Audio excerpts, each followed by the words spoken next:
when last we left our Intrepid Adventures, we finally finished with that box stuff. We were on to other stuff. Right. Yeah. You'd gotten out. Yep. Out of the city. On to other things. Yeah. Now we're busy trying to get that rock home. The flagstone. That's the big thing we're focused on now. Obviously. Yeah. No, we're still on about the box. Okay. Yes. So as the I box recall, was glowing. The box was glowing, and Croesus opened the box, And nothing happened. The earthquake stopped. Yeah, all the And rumblings everything stopped, was all everything nice. Perfectly calm. Yes, everything was calm. Perfectly calm music. Yep.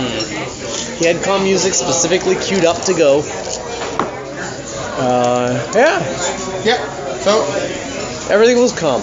And so... Croesus shut the box and... No, he didn't. No. Croesus looked in the box and then was very upset because Stacia had lied to him again. Yeah, he was very upset. Stacia was not in the box. No. So, there, we've eliminated one thing off It of was the not list Stacia. of... It was not Stacia. Okay. It was not Stacia. What else was not in the box? Let's see. A clown? No, there wasn't a clown. There was something in the box. There was something. There was a thing that was in the box. Ah. It wasn't empty. Yes. Yes. It was an object. Uh-huh. Yes. How much longer can we drag this out? Now, the object... And it wasn't fried horse. No, it wasn't fried horse. And it wasn't particularly triangular either. No, nor was it was not triangular. So it wasn't Triforce either. It was not fried horse, nor was it Triforce.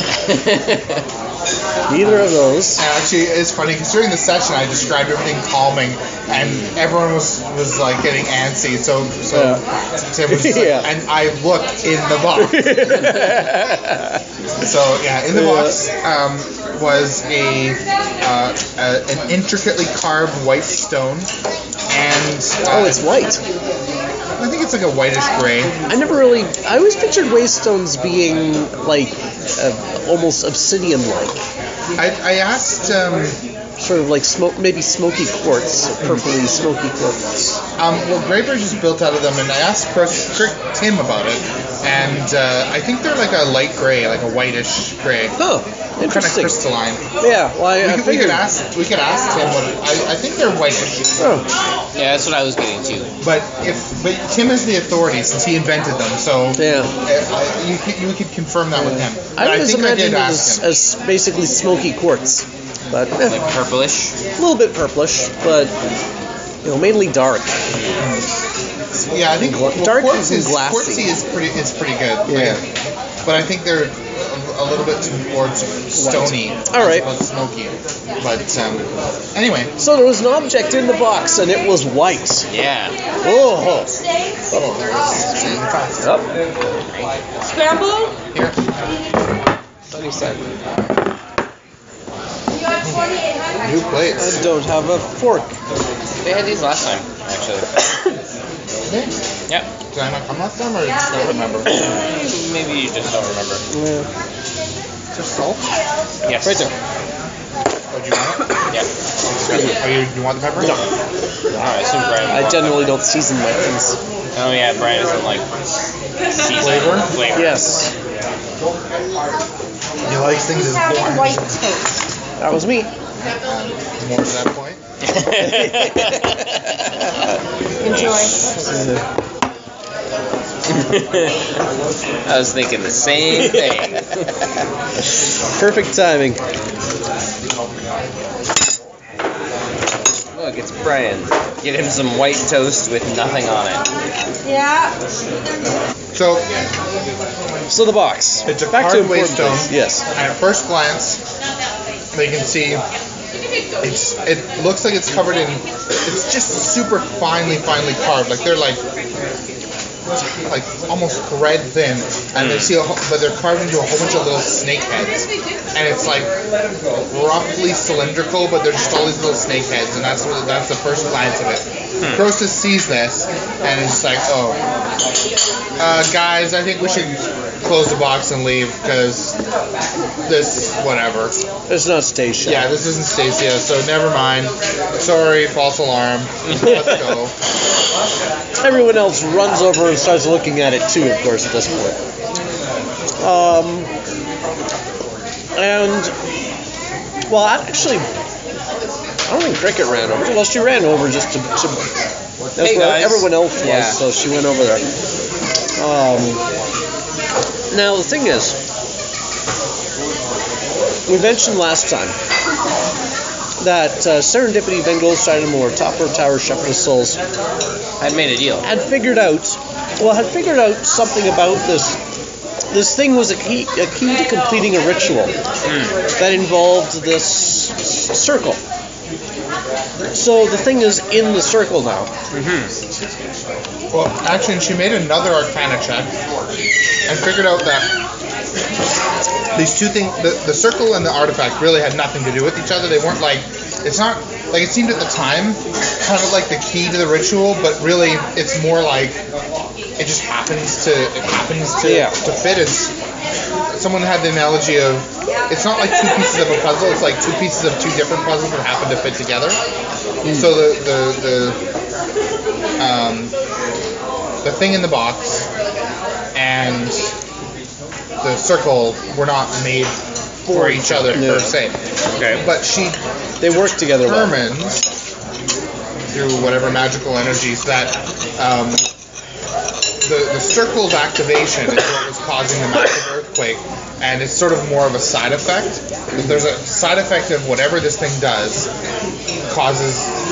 was causing the earthquake, and the thing in the box suppresses that negative side effect. So it's what opening it stopped the earthquake. Yeah. Okay. So opening the box saved Alonwë. Yep. Okay. Yep. Anyway, But the earthquake was caused by putting the box in the circle? Well, as they got closer, the earthquake started out. When they opened the box, earthquake stopped. yeah.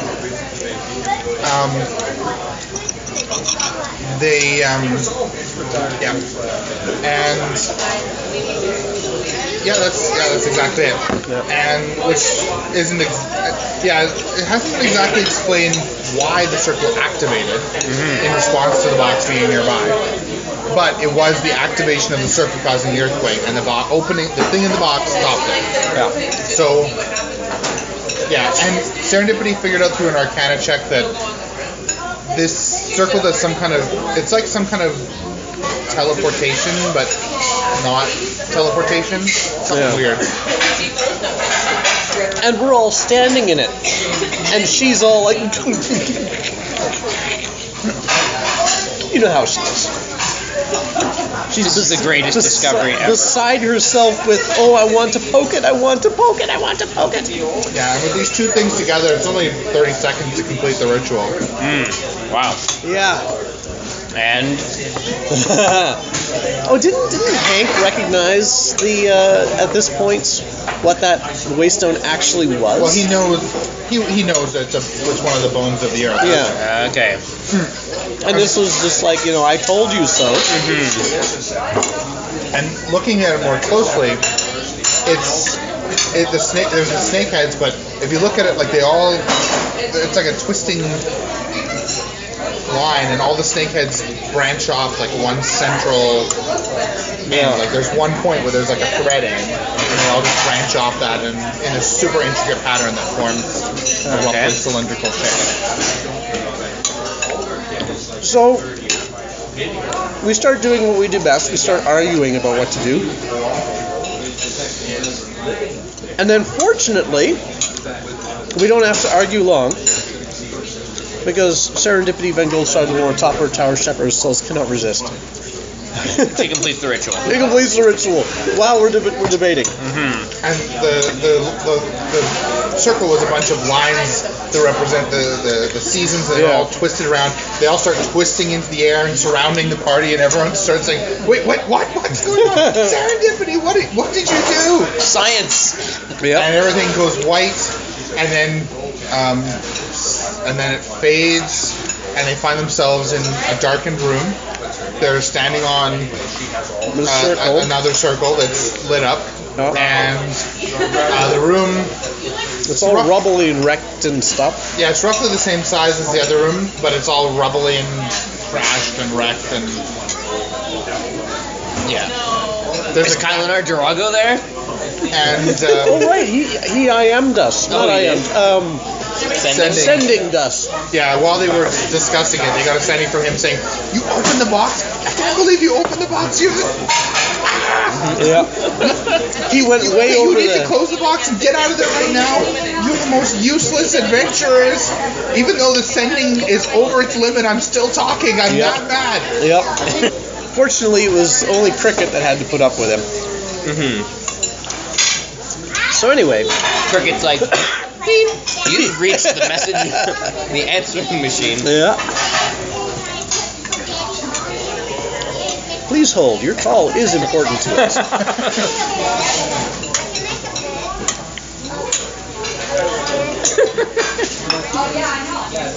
Oh. So we start poking around this place that we're in. There's sort of a moldy scent in the air. Oh yeah, smell of decay. And there's a door that kind of looks like it's sealed shut with moldish stuff. And then there's a gap in the walls to the south. Well, and the only reason they know it's south is because it's down on the map. So Cricket goes scouting. What about the treasure room? You left all that treasure. No, behind. we took they the treasure. collected it. Yep, we looted. Okay. We looted. And the treasure room had already collapsed because it collapsed in the earthquake. Okay. Which would have been awesome if they hadn't looted it. Yeah. Well, there was still some stuff that was buried in the in one of the treasure rooms that we didn't get to. Yeah, didn't you guys actually say we'll come back to this? Yeah. Yep. And then it all collapsed. Of course. I knew it would happen as soon as I said it. Perhaps even before. But that's okay, we've still got plenty of stuff. Anyway. So we start poking around. Or rather, Cricket goes scouting. Yay, so happy. And the party actually let her scout. Yeah, I was boggled. I rolled really well in the stealth, so it They're worked like, out wait, great. And they were Yeah. too busy Cricket. berating serendipity. Cricket is expendable. Let's let her do it. And so I told Serendipity right away that, now that she's here, she feels from this circle she can do the reverse of whatever she did. Okay. But You can get when back. someone else was like, so I wonder if we can reverse this. She's like, yeah, I wonder if we can reverse this. So she didn't tell anyone that Yeah. she could make it go backwards. So Cricket scouts south and basically discovers huge chamber, lots of rubble, myconids, lots of mold, corpses covered in mold, huge slobbery slime monster further down that's like eating corpses and rotten decay. Okay. We're like, okay, so this is a drow run facility. But as I look through these rooms I'm going through, the layout is awful familiar. It's very similar to the ruined temple we just came from. And I know where you are, I think. Yeah, that was my first thought too. Clearly, there's some kind of prefab company that makes these temples en masse. And so that's these teleporters are to go to the various different temples that Tempco makes or whatever. It was obvious. So I returned and I told him, yeah, there's myconids and drow and stuff. Well, I didn't see any drow, but we could tell there was probably going to be drow. Although if you're where I think you are, I wasn't expecting drow to be there. Well, there were drow. The place was lousy with myconids, which meant drow. So then we tried that door that was all molded in place. We pulled that open. There's a short hallway beyond, and doors in familiar layouts. And we go exploring a little ways down there, and we find a room that's got a couple of long dead magma elementals huddled in a circle.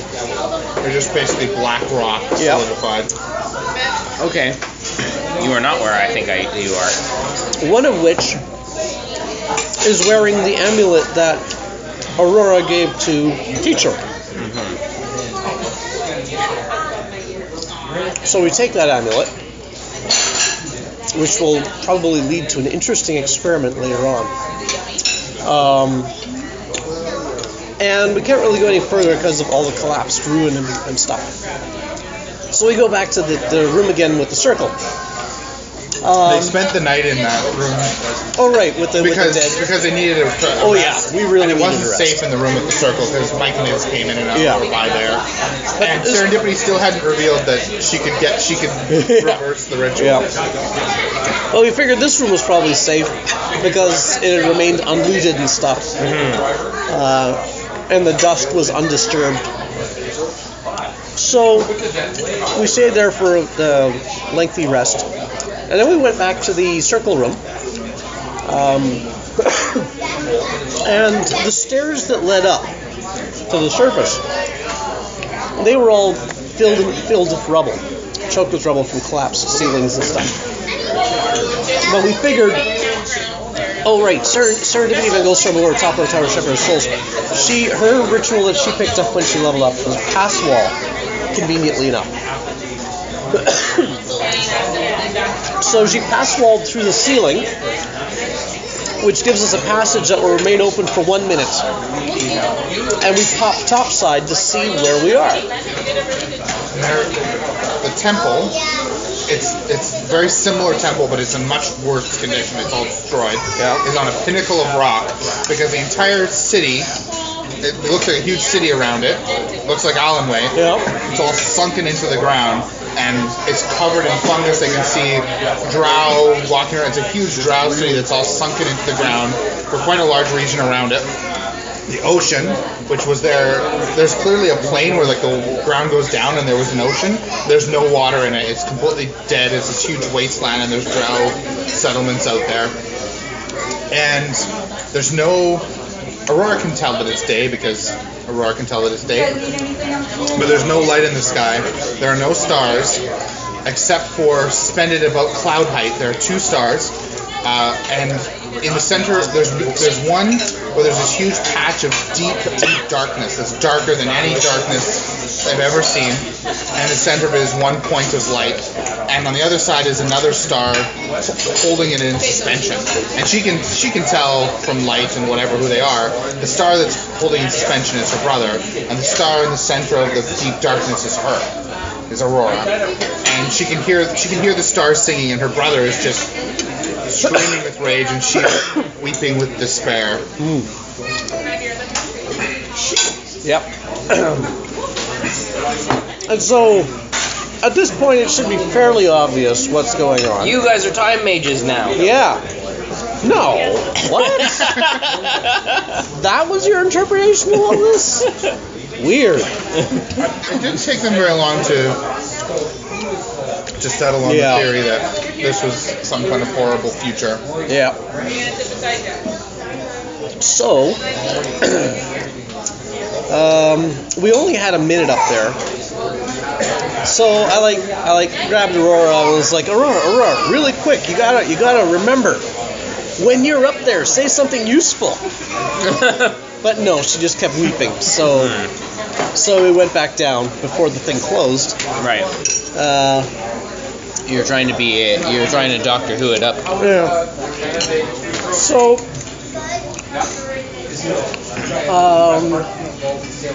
I think Serendipity, Van Gulstrom, or Top of the Tower Shepherd of Souls, Striders Through Time. I think that's what she's gonna pick. I'm not sure, but she revealed around at this time that yes, we can reverse this. I want out of here. So we went back down to the circle and popped back to the current day. One other thing I guess I should mention is out there on the outside there was another circle. Outside. We'd spotted. And there was a remnant of a ruined tower where like the first and second upper floors had collapsed, but the third floor seemed sort of intact. Yeah. So there were some other circles to explore. So I think the one on the ground floor, for some reason, is exactly the same as the one in the basement. There was nothing new we found about that one. I should also mention Process's theory, because someone was like, it's not so bad for the oblin.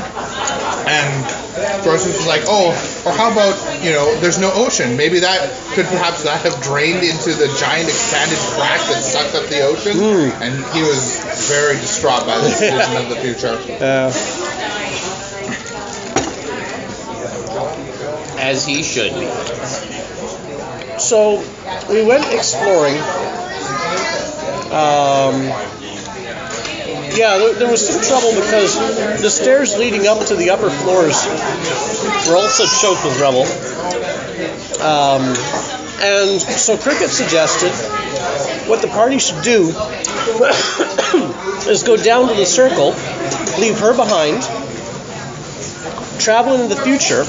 She'll spend the rest of her life cleaning the rubble out of the stairwell, and then when they get to the future, the stairwell will be cleared, and her corpse will probably be lying there somewhere in amongst it all. Right. Then they can go explore, and then come back down and return to the present, and tell her, okay, you can stop clearing rocks now. You don't have to do that because there's nothing interesting. Or we've already been up there and looted it all, and so she won't have to spend the rest of her life clearing rocks. Right. But they were like, no, that's creepy. Brian's like, look, a tool, weaponize it.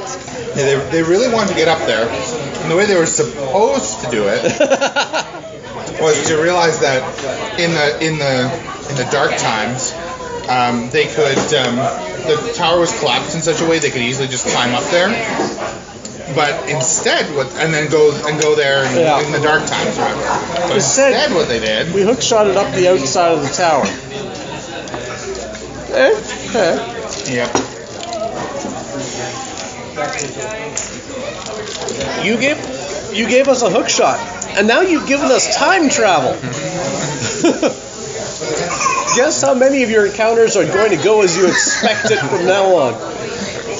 Anyway. I like to make things challenging for myself. I missed on my attack roll. I go back to the bones of the earth.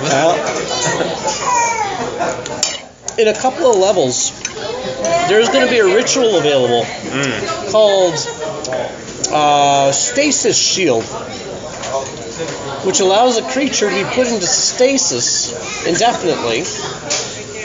And then woken up at a later time. Nice.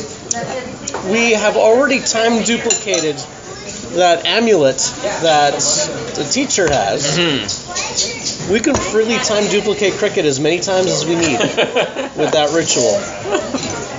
The party can have as many crickets as they need. And there's no philosophical issues because she's not a person. Yeah. I mean, but if she dies, she turns into a black pile of goo. Maybe. It doesn't matter. Doesn't matter. Just bang off another couple copies. This is the greatest labor invention ever. You can have as many crickets as you want to do whatever you want. Oh, do their +2s that they grant each other stack? Awesome. Diplomancy. Yeah, they would at least apply once. We have two crickets next to each other. They'll each grant the other +2 in all their skill checks. Yeah. Anyway. Power overwhelming.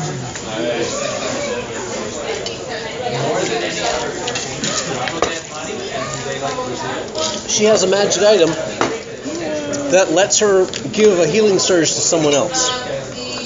Give herself a healing surge. Well, duplicate herself. Make a bunch of crickets, suck them dry of healing surges, discard them. You can use them in the mines back home while you wage a war on the world and conquer the world. Yeah. So anyway, we went to the top floor, and there was another circle up there. Yeah. And so serendipity even goes from our top of the tower, Shepherd's Soul, Strider through time. Checked it out and determined that it had multiple ways it could be triggered. Ooh. So she tried the other way. After all these adventures of us all being super cautious about this box and stuff, we're now just feeling, this is one. Yeah, it's sort of finally liberating. Like, I just go for it. Yep, the feathers are gone. Yep. So she tries the other way, and sure enough, we go into the past. Well, the windows are boarded up. We peek through the boards, though. Pretty quickly, we figure out what's going on. We're at one of the previous destructions of Alonwë. The city outside is crawling with undead. The temple is one of those typical, last redoubts in a zombie apocalypse, where it's all been boarded up and trying to keep the zombies out. And this is when I go like, oh crap! Probably the only times these things can take us to is when Alonwë is being destroyed. It's probably like necromancy powered or something. And the many destructions of Alonwë have given us these landing points in time where that's just my theory currently. Right. We only have these 3 data points. Right. The current one, where Alonwë... Giant earthquake. And then there's the zombie apocalypse, which we remember from history. Yeah. And then there's the drow apocalypse, Which is coming up. Yeah, we don't know how far ahead that is. Yeah. I started trying to come up with ways we could figure out how far ahead that was. And I was like, okay, does anyone have like a really slow burning candle? Yeah. I couldn't think of an easy way offhand to set up a clock that would run for many, many, many years. Yeah. You know. So anyway. Water clocks? You probably invent a ritual. Yeah, well, I spec one of my ideas was use object reading and ask some object to give an image of whatever and rotate the image by 1 degree for every year that has passed since blah. And then we could just look at tick, tick, tick like that. Assuming that object knows how long a year is. Objects are pretty smart. They can feel homesick. It's been established. I didn't even have to nix that one. The other players did. So, I suppose that could be if you research, if you make up your own ritual, you could, I guess, make up a ritual that does that. I'm sure there's some way to. I don't think object reading could do that, but object reading plus time, which is 4 levels higher, could do it or whatever. Can you use Dungeoneering to tell how old inscriptions are? We could carve some inscriptions, then go into the future and use Dungeoneering to find out how old they are. Yeah. Can you perform, spectroscopy and maybe carbon dating? Don't be ridiculous. Science like that doesn't work in this world. The water clock could work, though. Anyway. Do any rituals last for a year? We also considered leaving Croesus walled up in a room because he's immortal. Yeah. And Tim was like, Croesus is really not good at just sitting and doing nothing for a few centuries. Yeah.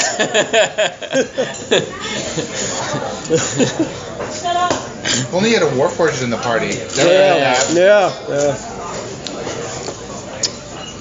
Anyway. I imagine it was something that happened really at the beginning, before they cast the ritual. The Warforged, yeah. There was sounds of battle after the calmness, and then they found these Warforged standing in the midst of 7 of those striped elf, striped blue and white elf corpses that they just killed for some reason.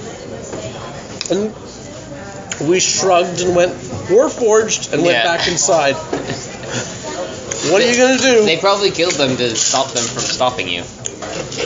Or just because there weren't enough dead elves today, they had to make up the balance. They have a monthly quota. Yeah. Anyway. I'm behind on my elf murdering. So now we're in the past and there's a zombie apocalypse. And almost immediately after we appear and start peeking through the boards and stuff, we hear someone downstairs sort of stage whispering urgently to each other about how I hear something upstairs. Oh no, maybe they got in. Like that. Yeah, brace yourself against the trap door. Yeah. And so we call down and say, actually we're not zombies. We're friendly. I don't know. Can we trust them? They're not usually that smart. Yeah.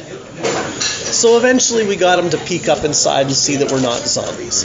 And it was a couple of elves. Did some Warforged pop out of the woodwork and kill them too? No. we're in the past. We haven't reached the quota yet. Right. So, quota time. Anyway, so they come upstairs,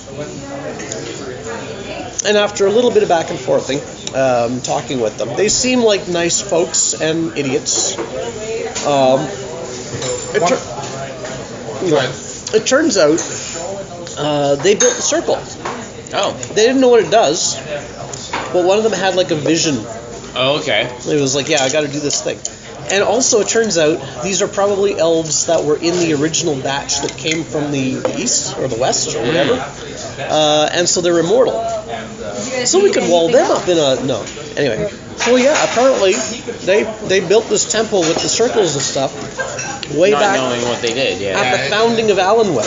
And the guy who I forget his name. I've written down, but I forget his name. Yeah. And he just kept saying, yeah, I just knew there was something important about this place. I had to build them in these exact spots. Yeah. And so he was So they built the first one.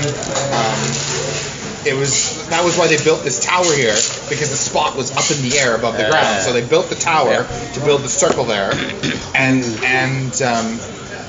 they only and he was saying, yeah, so we've got this circle and we've got the secret circle.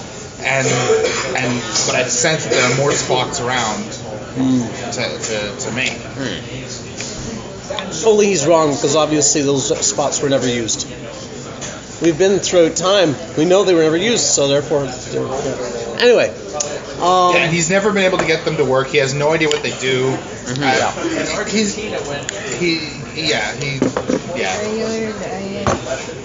So Cricket. He was just following his visions. Cricket decides to test a theory. She goes over the wall beside the circle up top of the tower, and just hammers out some random marking in the wall that wasn't there when we left the present and the past. Yep.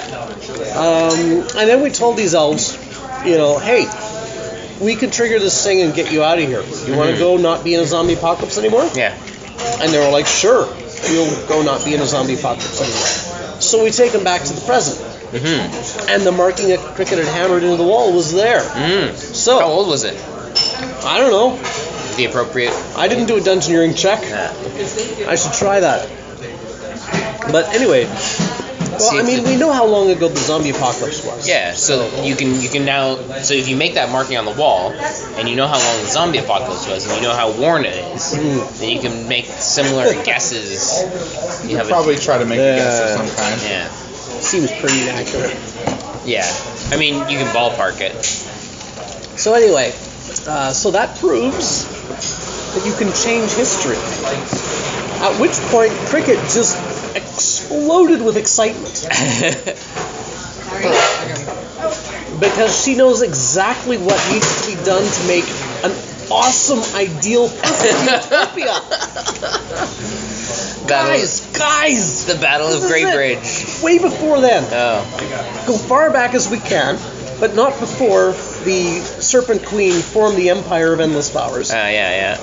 And go to her and tell her about how pain slavery would ruin everything. And how you can do domestics instead. See? Get them started on that right away. Yeah. End slavery like 1,000 years ago. Yeah. And then the Empire of Endless Flowers can conquer the world and everything will be awesome. And the rest of the party was like, settle down, Cricket. No, settle down. No, Cricket, no. No conquering the world for your people. And she was like, not just for my people, for all people. No, they didn't seem to be into that. As excited as she was, oddly enough. But yeah, what about Croesus? Wasn't he like, we can go back in time and we can make sure the rift never opens? Or I don't know what he thinks the law says about time travel. I think he's a little bit disturbed because when he went down into the chasm during the plague, but before the zombie apocalypse, and he has. Well, I guess so when he went he's older than you time traveled back. Yeah. He heard Corbland, the guy from Corbland's Tower, saying in his mind, "Rise and follow me." And Who's Corbland? He's the Some dark necromancer type. who lives in a giant impregnable tower that has never been besieged. No one pays attention to him. And he rose up all the zombies and caused the zombie apocalypse. Yeah. Then all the zombies got killed. No one ever was able to defeat him or find him. As far as anyone knows, he's still in an impregnable black tower because there's no zombies. Well, he does, because whenever anyone dies of the plague, still they rise as a zombie, and that's also why when you flash tar and you husk, that's also was caused by that too. So he's either still alive or his. That part of history I didn't even remember. He's still up to his old tricks, that Corbland. But, so he was talking to Croesus? Well, he said, "Rise and follow me," and Croesus was immediately saying, someone was like, "What's wrong, Croesus?" And he's like, "I didn't hear Corbland say, 'Rise and follow me,' and I've never had a dream where he does that either." But I mean, that's basically what. If you get the plague, then that's probably he what controls you hear. you. Yeah. So, but Croesus theoretically got better from the plague. So anyway, so that was kind of disturbing. And I think. Well, great. Now the party has the attention of a super powerful necromancer. And Corbland's harmless. It's the time when Croesus was down in the rift. Yeah. Like it's a disturbing time for him, and he just saw a future where the rift opened up so big it swallowed the sea. Yeah. So, and Stacia tricked him. Yeah. And like he was just so upset he just wanted to leave because Stacia tricked him. She wasn't in the box. Yep. But yeah, this is totally. Cricket is so happy about this whole time travel thing. She's got the perfect idea. All she's got to do is convince everyone else to go with it. The most important thing is they've got to set in motion these events. So they've got to go to that little town and fireball it in the past, so that the party will find out about time magic. No, actually, we were speculating that town might be where the time mages came from, and so we had to go back there and destroy it before the time mages. Yeah. Excuse me. We were talking something about like doing a campaign where the party had to go do the things that happened early in the campaign. Yeah. Otherwise, they wouldn't have gotten down the road that took them. Well, anyway. But I'm not sure if this is. I'm not sure if this is a closed loop timeline thing. Well, no, because. Because you wrote a thing in the wall and it changed. And that would not. I don't think that would work for role playing. It's too free-form. Instead, we've got a setting. You have to just do what the GM set up, right? Yeah. You have to. No one has figured out exactly how it works yet. But I do have a plan of how it works. So. Well, we do know that we can freely time duplicate things as much as we want. Yep. Yeah. Look, it's a gold piece. Yep. Look, it's 2 gold pieces. In a couple levels, that'll include cricket. It's going to be glorious. Glorious. Let's see. Wines. Very convenient. Make a new batch of wine. Yep. Go to the future, go get it. Yep.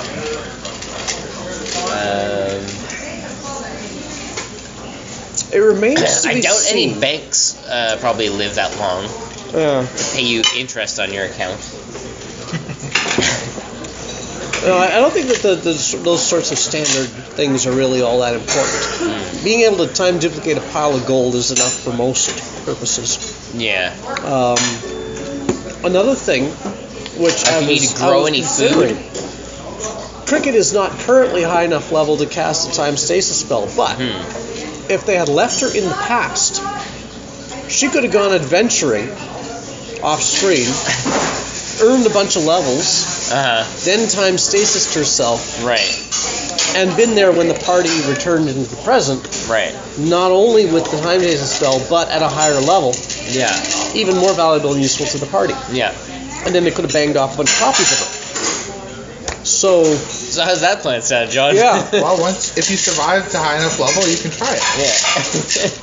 Well, that's the thing. Cricket will solo for a couple of levels. Assuming she doesn't die.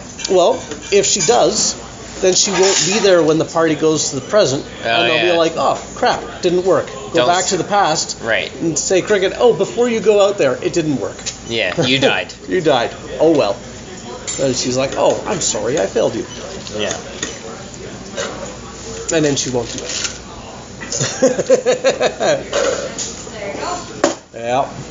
I wonder how that. I don't know if that works. We can try it. Yeah.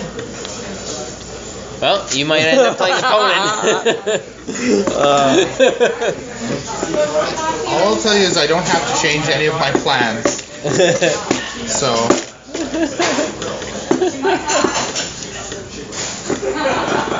There may be contingencies for. I don't know. The DM has given the party the ability to travel freely through time. And duplicate money. This strikes me as a bad idea. So, I hate to brag, but let it stand for the record that I was right about the box. Have you ever been sleeping and tried to wake up and then found out that one of your best friends in the whole world who you love a whole lot has betrayed you again, and all your dream people are running around doing terribly dangerous things in the dream world, and you just keep on going from dream to dream, and I should be awake. That was the deal. You finish your story, you wake up, and I could have sworn I had a moment there, but here I am, same old crazy. Dear Diary, today I saw myself. Well, my future self. Well, I saw my normal myself, who I am, but not now, but in a different time, which was not a good time. And it was very odd because I was in a very black part of the sky. And yeah, it was wrong. But I saw my missing brother, so somewhere he is, because he hasn't ceased to be, but everybody else has, so I'd really like to go and talk to myself in the future to find out what happened, and then maybe we could somehow prevent that from happening. But I seemed very upset, and I'm not sure that it's going to be possible to talk to me when I'm like that, because I've never seen myself so beside myself before. Well, I've actually never seen myself at all, but anyway. But then Croesus said it was a dream, and then Hank said something about stuff, and then there was a secret thing, and nobody wants to go and talk to me, but I really think that we should. I think it would be wise to find out what happens so that we can make it better and maybe rescue future me out of that place. I wish they would listen to me sometimes. Well, that was entirely unexpected, but delightfully positive. It turns out that the object inside the box, combined with some magic circles here in Alonwë, allow us to travel through time and possibly even allow us to change things that have happened in the past. Oh, there's so many possibilities here. So many things that we could make better about the world. We could stop the war from ever happening. We could stop pain slavery from ever happening. We could introduce the use of domestics much earlier on in the Empire's history. We could. Oh my! I wonder what we'll actually do. Well, this is so interesting. If I do ritual here, this way, it goes zoom, and then we're in what's probably the future. We're pretty sure it's the future. And then if I go zoom backwards, we're back in probably the present. And then if I go zoom again, same way, backwards, then we're in the past. And I'm pretty sure it's the past because Cricket scratched the wall, left a mark, and then we went back and the mark was there. And I've got the best new toy ever. It's so exciting.